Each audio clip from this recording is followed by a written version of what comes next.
Shalom, shalom, bien-aimés, amis de Jésus. Ce matin, nous sommes dans cette merveilleuse présence du Seigneur et nous sommes rassemblés au nom du Père et du Fils et du Saint-Esprit. Amen. Alors, je voudrais que tu dises merci au Seigneur avec moi ce matin. Je voudrais que tu dises merci à Jésus avec moi ce matin, s'il te plaît. Quel que soit le lieu où tu te trouves, peut-être que tu es à la maison, au travail, peut-être que tu es en train de conduire, ou peut-être que tu es en train de faire un travail. Je voudrais que tu dises merci à Jésus avec moi et que tu commences à le célébrer. Tu commences à bénir Jésus. Tu commences à élever le nom de Jésus. Yeshua. Élève son nom. Dis-lui merci pour ce matin. Dis-lui merci pour sa fidélité dans ta vie. Dis-lui merci pour sa présence.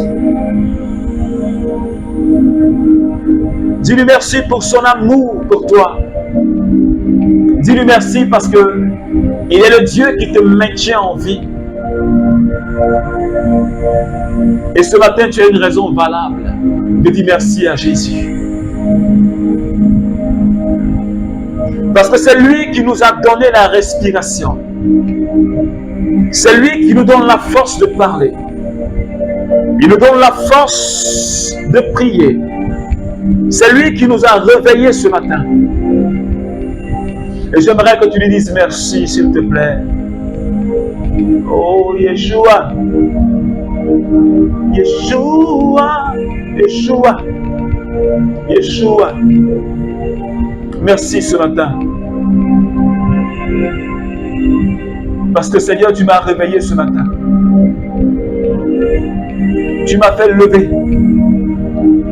Et tu me donnes d'être dans ta présence. Avec mes frères et sœurs. Tu me donnes d'être en communion avec mes frères, avec mes sœurs. Et ce matin, je bénis ton nom. Parce que tu es le Dieu saint, puissant et fort. Merci pour ce jour, ce cadeau que tu me fais. Merci pour ce jour, cette grâce que tu me fais. D'être là pour te louer, pour te célébrer, pour écouter ta parole, pour me convertir, pour me rapprocher de toi. Oh Yeshua, Yeshua, Yeshua, Yeshua, Yomabroche, Raikondiribaosa, Makai Shebreo Sotorikintiribaosata. Oh, Alléluia, Seigneur Esprit Saint,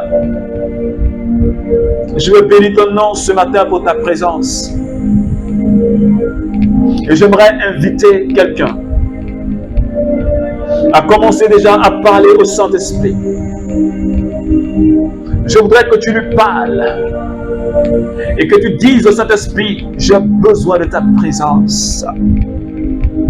Et que tu dises au Saint-Esprit, j'ai besoin de ta force. Et que tu dises au Saint-Esprit, j'ai besoin de l'onction ce matin.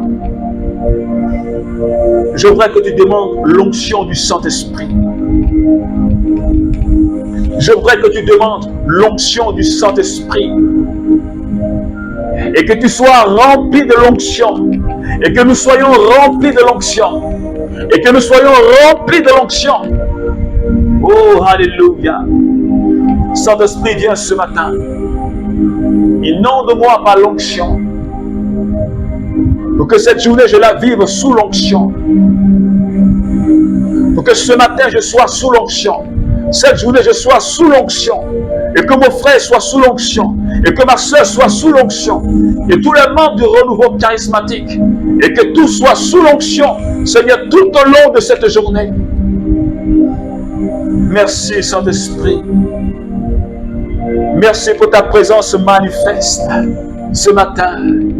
Alléluia. Alléluia. Alléluia. La Bible dit en Actes chapitre 13 À partir du verset 1, il a dit, il y avait à Antioche, dans l'église du lieu, des prophètes et des hommes chargés de l'enseignement. Barnabas, Siméon appelé Niger, et Lucius de Cyrène, Manaën, compagnon d'enfance d'Hérode, le tétrarque, et Saul, un jour qu'il célébrait le culte du Seigneur et jeûnait, l'Esprit Saint dit, réservez-moi donc Barnabas et Saul pour l'œuvre à laquelle je les ai destinés. Alors, après avoir jeûné et prié, et leur avoir imposé les mains, il leur donnait congé. Alléluia. Bien-aimé, ce matin, cette parole réjouit mon cœur. Et cette parole, elle réjouit mon cœur ce matin, bien-aimé. Parce que le Saint-Esprit, pendant que ces prophètes, ces enseignants, ils étaient en train d'adorer le Seigneur, ils étaient en train de célébrer le Dieu vivant, le Saint-Esprit leur dit, il leur dit, réservez-moi Paul et Barnabé, réservez-moi, mettez-les à part pour l'œuvre à laquelle je les ai appelés. Réservez-moi Barnabas et Paul pour l'œuvre à laquelle je les ai destinés. Alléluia. Mis à part pour l'œuvre du ministère. Mis à part pour l'œuvre du ministère. Je suis en train de dire à quelqu'un ce matin, je suis en train de parler à un membre du ministère du renouveau charismatique ce matin. Je suis en train de parler à un serviteur du renouveau charismatique ce matin. Est-ce que tu as été mis à part pour l'œuvre du ministère?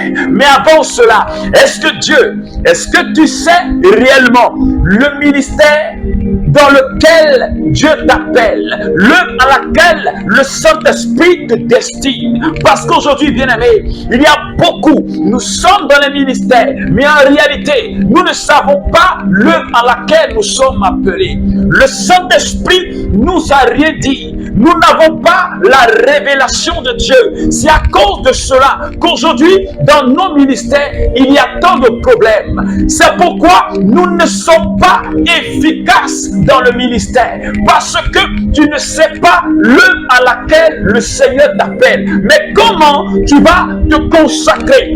Comment tu vas te donner les moyens? Comment tu vas faire pour exercer ce ministère si tu ne le connais pas? Comment est-ce que tu vas exercer le ministère si tu ne le connais pas? Quelqu'un qui n'est pas appelé à l'évangélisation et qui se retrouve dans ce ministère, il ne sait même pas qu'il est appelé à ce ministère. Il ne sait pas. Il ne sait pas qu'il est appelé à l'évangélisation. Mais il est parti parce qu'on lui a dit de partir. Il est parti parce qu'il a eu un désir de partir. Mais arrivé là-bas, il n'est pas consacré à cette œuvre d'évangélisation. Mais Paul et Barnabas, le Saint-Esprit a révélé, il a parlé aux prophètes. Et les prophètes, le Saint-Esprit a dit, mettez à part, réservez-moi ces deux serviteurs pour l'œuvre à laquelle je les ai destinés. Parce que je veux qu'ils parcourent les nations païennes. Je veux qu'il aille chez les païens, les Grecs, qu'il parte annoncer ma parole, qu'il parte prêcher ma mort et ma résurrection. Et toi, bien-aimé, à quel ministère est-ce que Dieu t'a appelé? À quelle œuvre est-ce que Dieu t'a appelé? Comment est-ce que tu vois ce qu'on appelle ministère? Est-ce que pour toi, c'est devenu simplement le jour où le ministère se retrouve, ce jour-là, tu le consacres à la prière. C'est ça que tu appelles faire le ministère? Je parle à quelqu'un ce matin. Est-ce que c'est le jour où le ministère d'intercession se retrouve pour prier? C'est ce jour-là que tu appelles faire le ministère? Est-ce que c'est le jour où l'évangélisation se retrouve pour prier? C'est ce jour-là que tu appelles faire le ministère? Est-ce que c'est le jour où l'accueil se retrouve pour prier que tu appelles cela faire le ministère? Le ministère, c'est le service de Dieu. Et ce service est un service spirituel. Ce n'est pas lorsque tu es à l'église que tu dois seulement faire ce ministère. Mais la Bible dit que Paul et Silas, les anciens, les prophètes qui étaient là, ils ont imposé les mains aux apôtres et ils les ont laissés partir. Ils ont imposé la main et ils les ont laissés partir pour accomplir l'œuvre à laquelle le Saint-Esprit les avait consacrés. Ce matin, je suis en train de dire à quelqu'un, est-ce que toi-même, tu es consacré au Saint-Esprit? Est-ce que tu es consacré à Dieu? Parce que le problème aujourd'hui, dans nos ministères au renouveau, c'est qu'on n'est pas consacré. On n'exerce pas le ministère comme il le faut. Parce que dans notre esprit, pour nous le ministère, c'est d'être là le jour de prière du ministère et d'être là le jour, le lundi, pour prier. Ça ne se limite pas là. Le service du Saint-Esprit pour moi ne peut pas se limiter là. Pour quelqu'un qui est appelé à l'évangélisation, ton ministère ne peut pas te limiter à la prière du mercredi. Ou ton ministère ne peut pas te limiter au jour où le noyau te dit de prêcher au groupe. Non, bien aimé. Mais tu es appelé à aller chercher des âmes. Est-ce que tu sais de quoi je parle? Ce ministère d'évangélisation, comme les apôtres ont été consacrés à cela, ils annoncent Jésus mort et ressuscité. Est-ce que c'est cet appel que Jésus t'a révélé? Je suis en train de parler à quelqu'un. Est-ce que c'est cet appel que Jésus t'a révélé? Alors, s'il en est ainsi, que fais-tu assis? S'il en est ainsi, pourquoi tu es assis et que tu ne partes pas chercher des âmes dehors? Et tu me dis, je suis appelé à l'évangélisation. Comment est-ce que tu vois ton ministère? Peut-être que tu es à l'intercession, mais comment tu vois le ministère d'intercession? Moi, je ne le vois pas comme tu le vois. C'est un ministère. Et un ministère est accompagné d'une onction. Cela veut dire Dieu te consacre. Tu es consacré. Et si tu n'es pas consacré, tu ne peux pas exercer. Si tu n'es pas consacré, ton ministère ne portera pas de fruits. Et beaucoup sommes-nous dans les ministères qui ne sont pas consacrés. On n'est pas consacré à l'œuvre de Dieu. L'œuvre de Dieu ne nous préoccupe pas. La mission ne nous préoccupe pas. On court après nos ambitions. C'est normal. On court après les choses matérielles. C'est normal. Mais Jésus dit à toi, serviteur, si tu penses que tu es un serviteur, si tu penses que papa t'a appelé, si tu penses que l'onction repose sur ta vie, la Bible dit Recherchez d'abord le royaume et le reste vous sera donné de surcroît.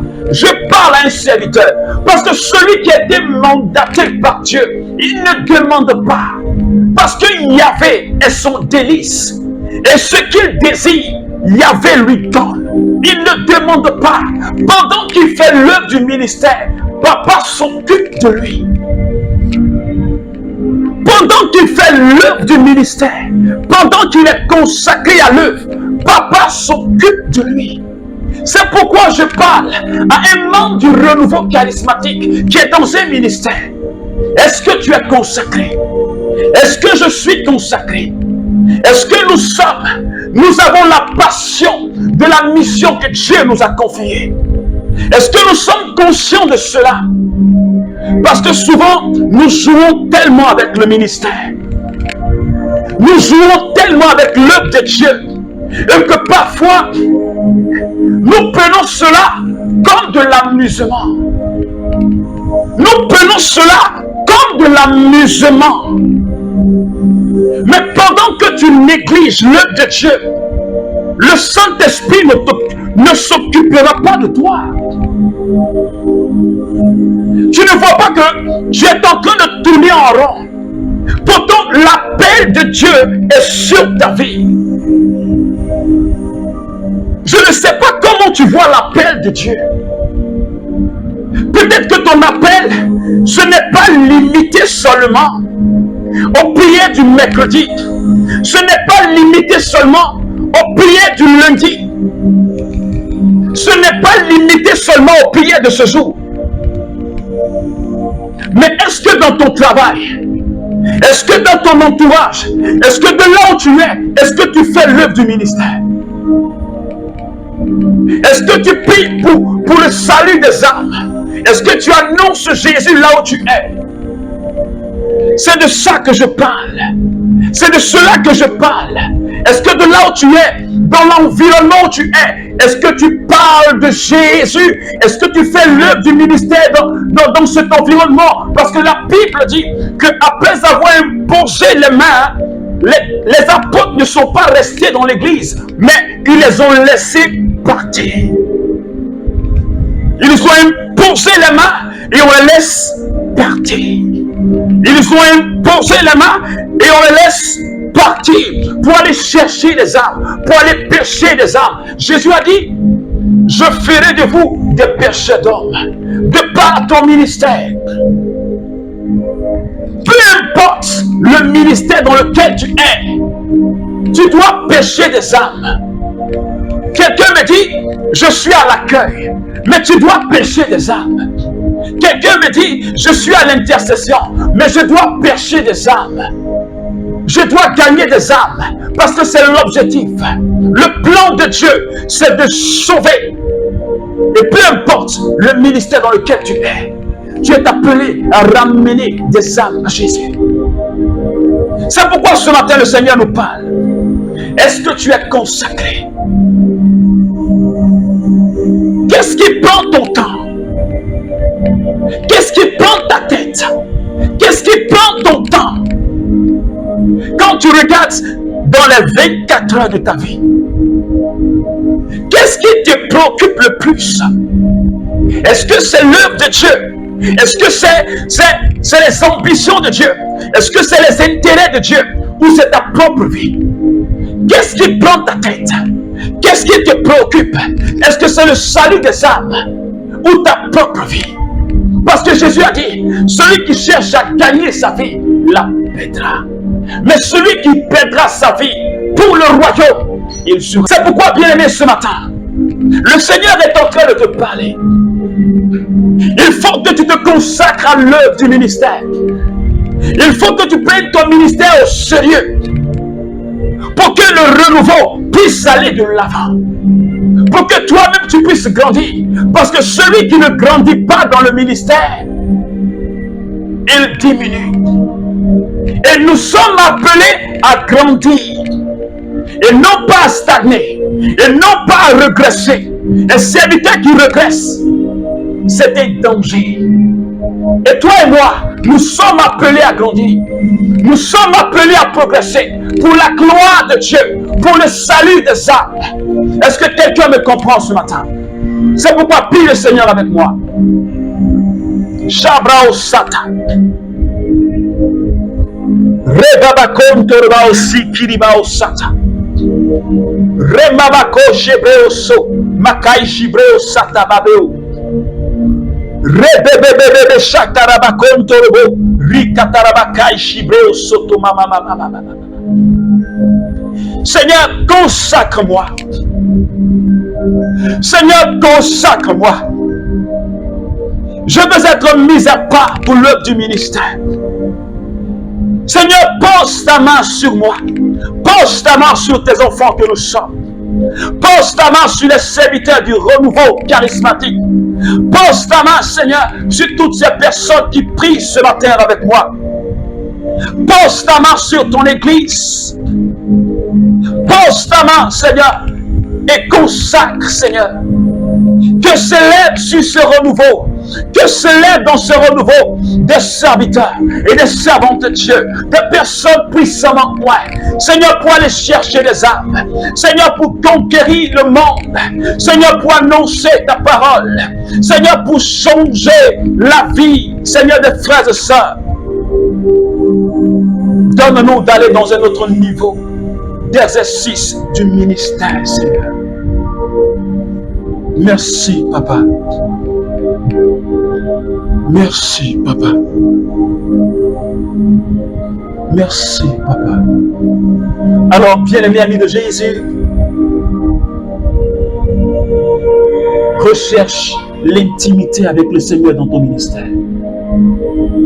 Parce que toi et moi, nous sommes appelés à grandir et aller loin et à ne pas stagner, à ne pas être les mêmes personnes, à ne pas être au même niveau, mais nous devons grandir. Alors que Dieu te bénisse. Au nom du Père et du Fils et du Saint-Esprit.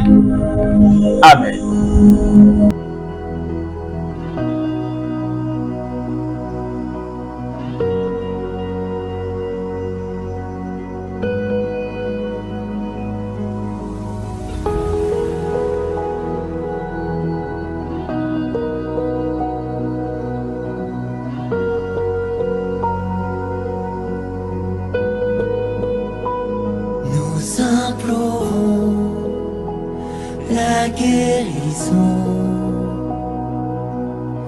Sur nos familles, sur nos enfants, dans chaque vie, chaque maison. Vienne en nos cœurs la guérison. Nous implorons la guérison.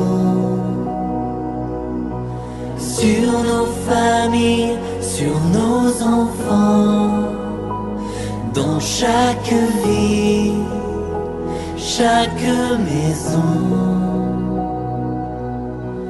Vienne en nos cœurs la guérison.